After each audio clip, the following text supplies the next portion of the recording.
ಏನ್ ಶಿಷ್ಯ ಎಕ್ಸಾಮ್ ಇತ್ತಂತೆ ಏನಾಯ್ತು?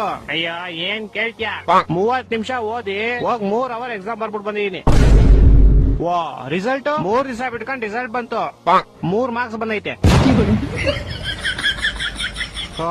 ಆಮೇಲೆ ನಮ್ಮಪ್ಪ ಮಾರ್ಕ್ಸ್ ಗಳನ್ನ 3 ನಿಮಿಷ ನೋಡಿ 3 ಅವರ್ ನಂಗೆ ಬೆಲ್ಟಲ್ಲಿ ಹೊಡೆದ್ರು. ನಿಂಗ್ ಲೈಫ್ ಅಲ್ಲಿ 3 ಅನ್ನೋದು ತುಂಬಾ ಆಗ್ಬರುತ್ತೆ ಅನ್ಸುತ್ತೆ. ಸಾಮಾನು ನಂಗ್ ಲೈಫ್ ಅಲ್ಲಿ ಏನೇನ್ ಕೆಟ್ಟದೈತೋ ಎಲ್ಲ ಹೋಗ್ಲಿ ಅಂತ 3 ನಿಂಬೆಹಣ್ಣು ತಗೊಂಡು ನಂಗ್ 3 ಸಲ ದೃಷ್ಟಿ ತಕೊಂಡು ರೋಡ್ಗೆ ಎಷ್ಟೇ ಅಪ್ಪ.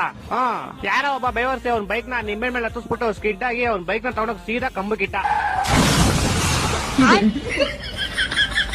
ಬಿಡು ಹೋಗ್ಲಿ, ನಿನ್ ಕೆಟ್ಟದೆಲ್ಲ ಆಕ್ಸಿಡೆಂಟ್ ಅಲ್ಲಿ ಹೋಯ್ತು ಅನ್ಕೋ. ನಾನು ಹಂಗೆ ಅನ್ಕೊಂಡ್ ಆರಾಮಾಗಿದ್ದೆ ಅಪ್ಪ.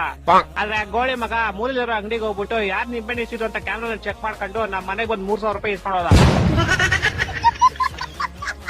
ನಮ್ಮ ಅಪ್ಪ ಅದೇ ಬೆಳ್ತ ಇನ್ನೂ 3 ಅವರ್ ನೋಡಿದ್ರು.